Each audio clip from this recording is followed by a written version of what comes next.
In the headlines for this hour on VTV News, State President meets with Russian President Vladimir Putin.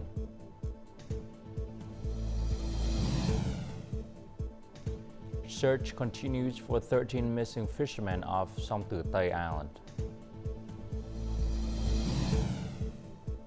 In our news, humanitarian crisis deepens in Gaza.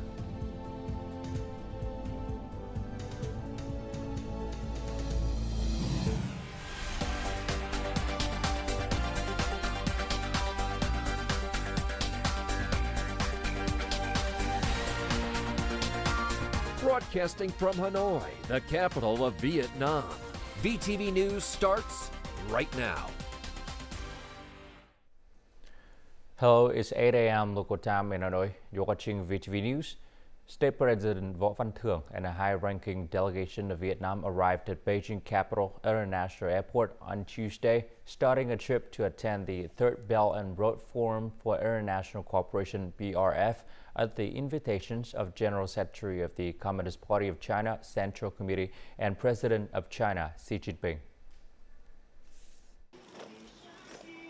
The state president's working trip is a high-level external activity in the year commemorating the 15th anniversary of the Comprehensive Strategic Cooperative Partnership between Vietnam and China and the 10th anniversary of the Belt and Road Initiative, the BRI. It demonstrates the importance and priority that the Vietnamese party and state give to the development of relations with China, as well as their welcome for connectivity initiatives, including the BRI, for the goal of peace, stability, and prosperity in the region and the world. Also on Tuesday, State President Võ Văn Thưởng met with a member of the Standing Committee of the Political Bureau of the Communist Party of China Central Committee and Chairman of the Standing Committee of the 14th National People's Congress, Zhao Liji. The State President affirmed that Vietnam always considers developing a good relationship with China a top priority in foreign policy. For his part, the Chinese party official affirmed that friendly relations with Vietnam have always been highly valued by China and are a priority direction in China's neighboring foreign policy. In Beijing, Vietnam State President Võ Văn Thưởng met with Russian President Vladimir Putin on his working visit to take part in the Third Belt and Road Forum for International Cooperation. At the meeting, the state president affirmed that Vietnam values the comprehensive strategic partnership between the two countries and the years-long affinity and close ties between them. Russia is a top foreign policy priority for Vietnam. State President Võ Văn Thưởng also conveyed warm greetings from General Secretary of the Communist Party of Vietnam, Nguyễn Phú Trọng, and other supreme leaders of Vietnam. The two leaders expressed their joy at the result of the recent cooperation, such as exchanging high-level delegations and promoting cooperation in many fields, such as economics, security, and defense. Vietnam State President Võ Văn Thưởng thanked the Russian President Vladimir Putin and highly appreciated the Russian Federation for supporting the construction of a monument to commemorate Ho Chi Minh in St. Petersburg to mark the 100th anniversary of his visit to Russia's northern capital. State President Võ Văn Thưởng respectfully invited President Vladimir Putin to visit Vietnam at the soonest. Prime Minister Phạm Minh Chính received the Commander-in-Chief of the Royal Cambodian Armed Forces, General Vong Phi Sen, in Hanoi on October 17. At the meeting, Prime Minister affirmed that Vietnam always values the good neighbor relationship, traditional friendship, comprehensive and long-term sustainable cooperation with Cambodia, in which defense cooperation continues to be one of the important pillars. Prime Minister Phạm Minh Chính suggested that the two countries will work to build reliable, effective, and substantial ties and coordinate to make recommendations on military and defense matters, thereby reaffirming the positions of such cooperations as one of the vital pillars in the relationship. General Vong Phi Sen affirmed that the Royal Cambodian Army and the Vietnamese Army will strengthen coordination and continue to effectively deploy cooperative activities, making an important contribution to the good development of relations between Vietnam and Cambodia.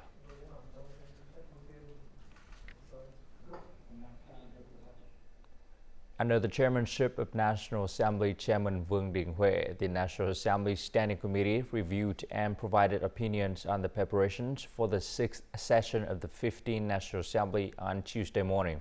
The session is scheduled to last for 22.5 days from October 23rd to November 29th of this year and will be divided into 2 sessions. Regarding the preparations, National Assembly Chairman Vương Đình Huệ suggested that the Q&A session should be shortened to 2.5 days instead of the proposed 3 days, with a focus on relevant issues rather than strict time constraints. During the closings of the session 27th of the National Assembly Standing Committee, the National Assembly Chairman announced that the committee has successfully completed the entire program after 4.5 days of urgent and effective work. As of now, all preparations for the 6 sessions have been concluded. The National Assembly Chairman urged the relevant agencies to expedite the completions of the contents preparations and promptly send the documents to the National Assembly delegate before the session commences. Prime Minister Phạm Minh Chính has issued a dispatch calling for ministries, branches, and locality to strengthen discipline in state administrative agencies at all levels. The Prime Minister emphasized the importance of leaders, officials, and civil workers fulfilling their responsibilities in their work. It is necessary to enhance inspections in the public service sectors and promptly replace or transfer underperforming workers who evade responsibilities. Agencies working together to address issues within their jurisdictions must coordinate effectively and avoid generic communications that hampers progress. If delays occur and result in consequences, responsible agencies will be dealt with according to regulations. The Prime Minister also stressed the need for the thorough implementations of Decree 73 of the government, which aims to encourage and protect officials who demonstrate creativity and take responsibility for the common good.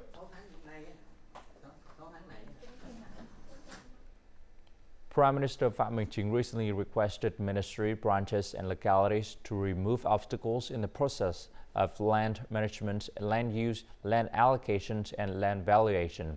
This is considered the first step to remove bottlenecks of land issues across the country. In May, the government issued a resolution allowing district-level people's committees to decide specific land prices when authorized by provincial people's committees. As a result, Mê Linh became the first district in Hanoi working to auction land use rights in an open and transparent manner. Before, it took us 3 to 4 months to complete a land price list because we needed to seek approval from several other city departments. Now it takes us 2 weeks to complete a land price list. However, in Hanoi, many other districts have not been authorized to decide land prices due to planning issues. Incompetent land valuation caused Hanoi's budget revenue from land auctions last year to only reach 56% of the plan. Thus, authorization cannot yet be given to the district level to set benchmark land prices for each area. Delays in planning work will cause the city and each individual district to miss investment opportunities. The National Assembly is discussing solutions to solve this problem. It is true that there are some localities and some projects that still do very well, while some projects are quite stagnant. Sharing experiences between localities and project managers is very important.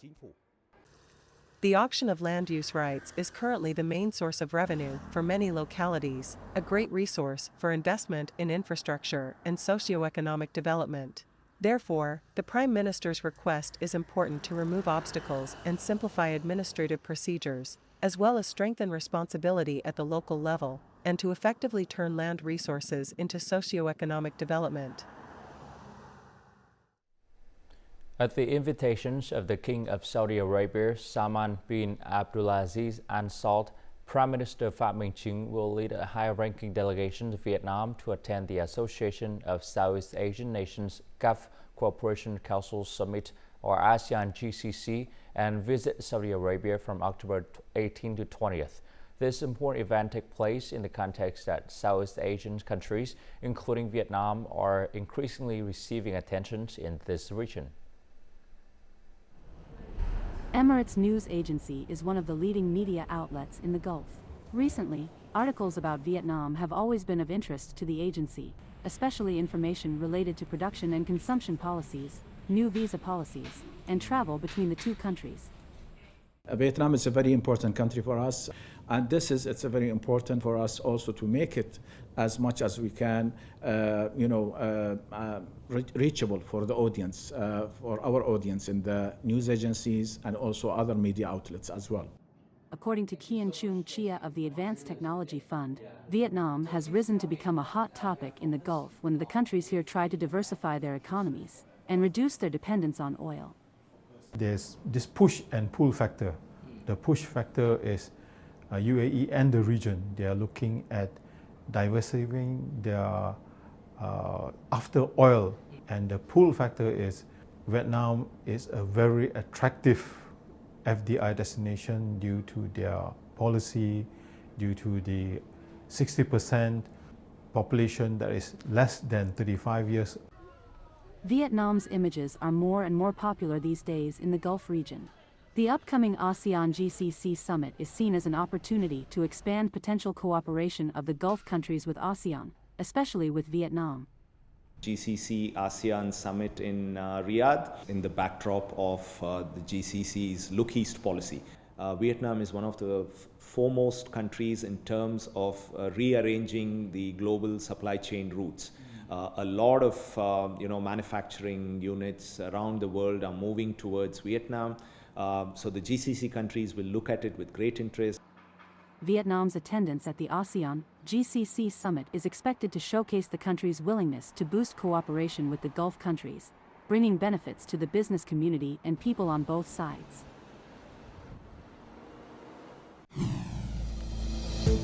Coming up next on VTV News, search continues for 13 missing fishermen off Song Tu Tay Island. And a memoir, Vietnam, My Second Homeland, published.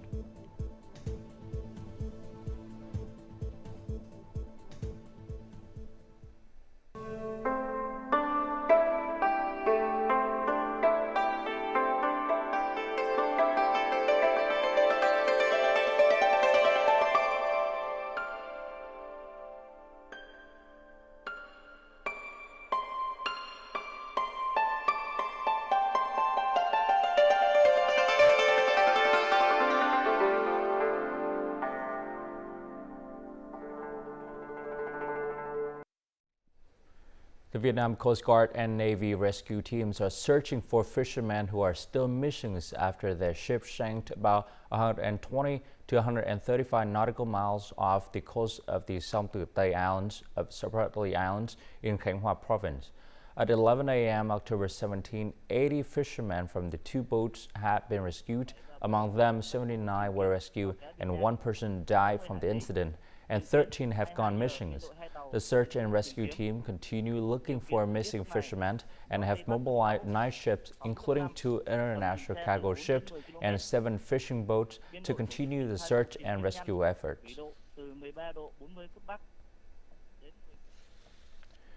Heavy rainfall in Quảng Ngãi province has caused flooding in several delta localities, resulting in significant disruptions to the lives of many residents. In Bình Sơn district, numerous residential roads have been submerged, leading to the isolations of several communes. Local authorities have taken proactive measures to ensure the safety of the affected population. Multifollow. Around 350 households in Long Yên village, Bình Long commune, Bình Sơn district have been isolated due to flooding for nearly a day. The main road leading to this residential area has been damaged. The area has been submerged approximately 1 meter underwater. We have deployed forces to coordinate with the commune police in order to block the road. Warning signs have also been put up to prevent people from passing. Bình Sơn district is known as the flood-prone area in Quảng Ngãi province. The district has established 3 functional forces to conduct inspections and promptly respond to emergencies. Additionally, the district has prepared a relocation plan. In the event of level 4 natural disaster, 10,000 people will be relocated to safe temporary shelters. In a situation where the river water level continues to rise, causing isolation and danger to residential areas, the district has prepared plans to relocate residents and is actively working to ensure their safety. In addition to the district's permanent personnel, there are army forces stationed in the area who are also prepared to provide support. Flooding may continue to cause turbulence in the future. To proactively respond, the province has prepared plans to relocate and evacuate people in the event of landslides and flash floods. Ensuring the safety of people and their properties is always a top priority during this rainy season. More than 2 years after the hero of the People's Armed Forces, Kostat Sarantidis, Nguyễn Văn Lập, passed away, his memoir titled Vietnam, My Second Homeland has been translated into Vietnamese and published. The book was introduced in a ceremony on Tuesday in Athens, Greece, jointly organized by Sự Thật National Political Publishing House and the Vietnamese embassies in Greece. Vietnam, My Second Homeland is a memoir that gathers materials, narratives, and memories to illustrate the extraordinary life of hero Kostat Sarantidis, Nguyễn Văn Lập, a Greek who carried Vietnam in his heart. He volunteered to fight alongside the Vietnamese people against the French. After returning to Greece, he continued to cherish and remain deeply connected to Vietnam for the rest of his life. He is first and only foreigner to be bestowed with the title Hero of the People's Armed Forces of Vietnam. I had the privilege of writing Hero Kostas Sarantidis' memoir, which was a profoundly meaningful experience in my life. This book provides insights into crucial moments in his life, the history of Vietnam's fight against the French, and, most importantly, his extraordinary ideals and love for Vietnam. The translation and publication of this book in Vietnamese hold great significance, and I believe he would be pleased with it. At the event, alongside representatives from the Greek Communist Party and international friends, the three daughters of the hero Kostas Nguyễn Văn Lập, embodying both Greek and Vietnamese heritage, were visibly emotional, expressing their joy. Today is a day of great happiness for us, and we are filled with pride and honor. My father, an international hero who fought alongside Vietnamese, will forever hold a place in Vietnam's history, and his memory will endure. Hero Kostas Nguyễn Văn Lập desire to find eternal rest in Vietnam has come to fruition. Translating and publishing his memoir in Vietnamese is a meaningful tribute to the hero who had a lifelong connections with Vietnam and helps foster friendly relations and cooperation between Vietnam and Greece.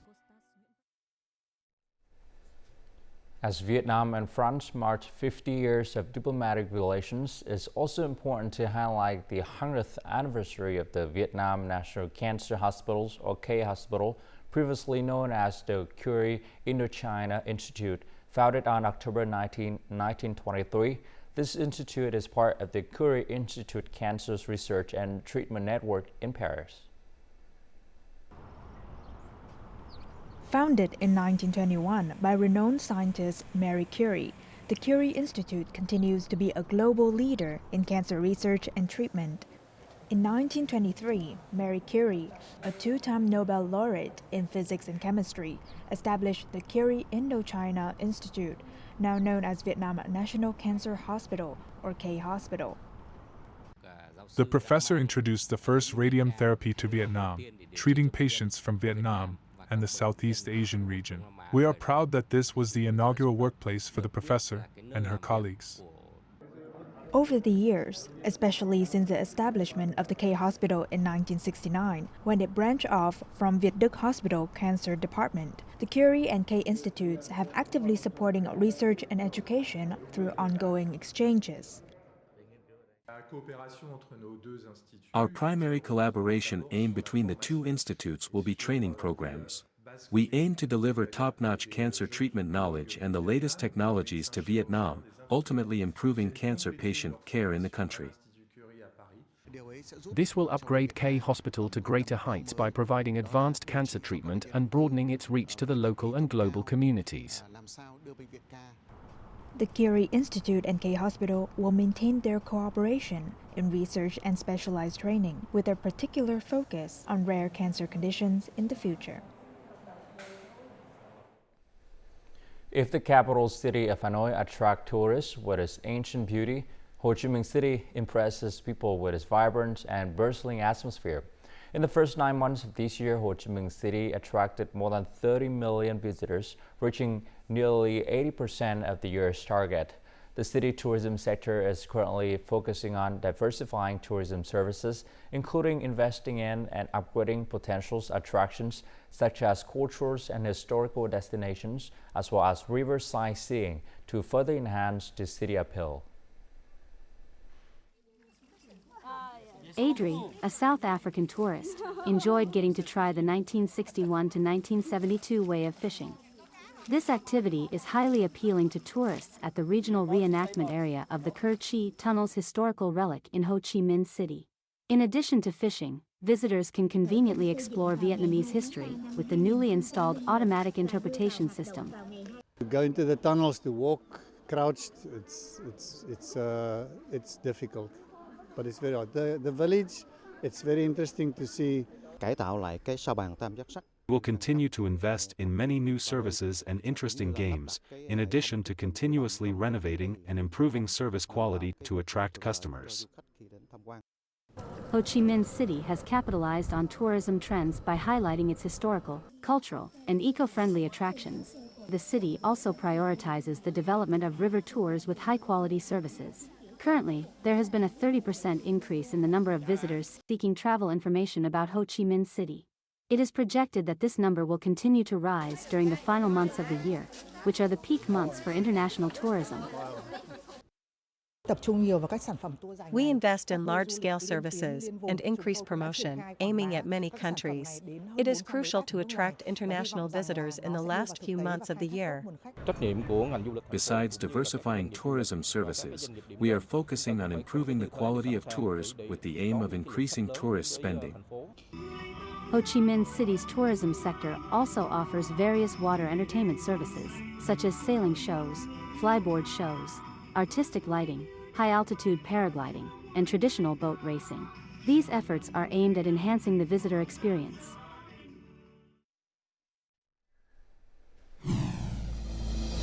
Coming up next in our war news, humanitarian crisis deepens in Gaza.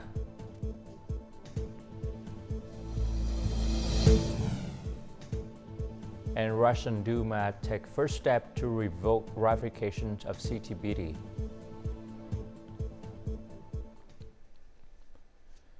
Israel has imposed a total blockade of the Gaza Strip with military forces and tanks amassing at the border for a potential ground attack. The escalation of conflict between Israel and Hamas has led to an unprecedented humanitarian crisis in Gaza. Water is in short supply as Israeli missile attacks have flattened homes in Gaza. Hospitals are grappling to treat patients, and the people of Gaza are becoming more desperate. Some have even started digging coastal wells to obtain drinking water.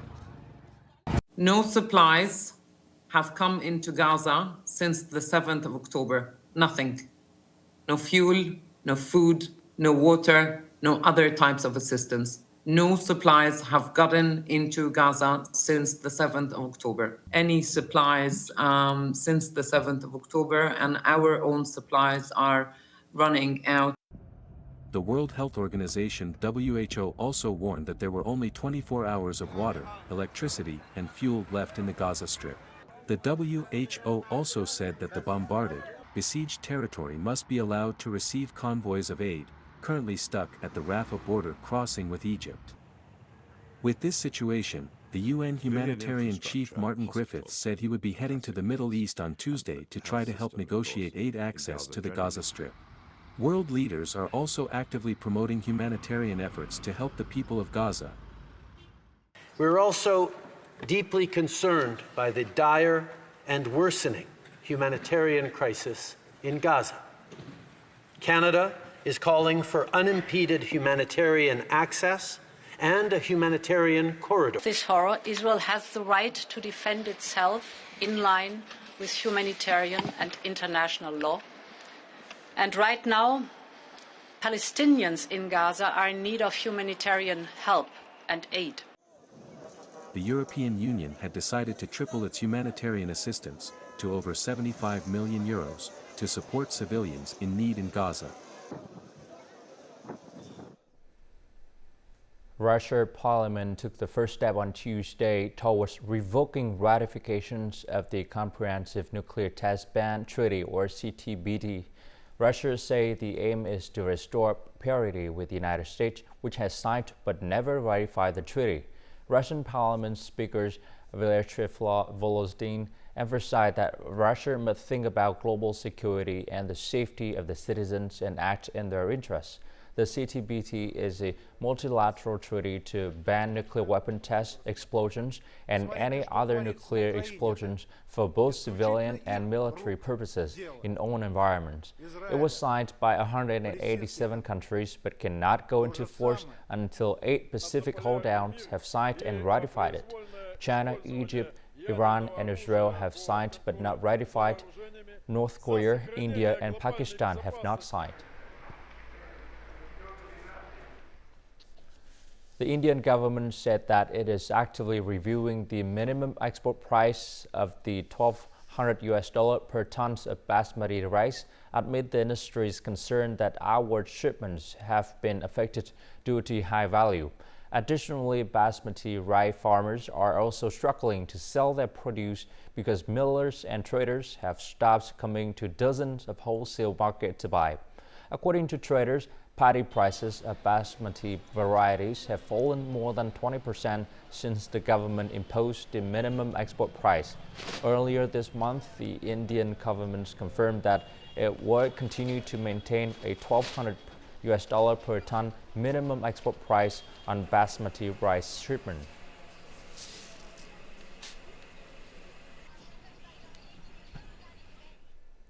And now let's continue with the weather forecast.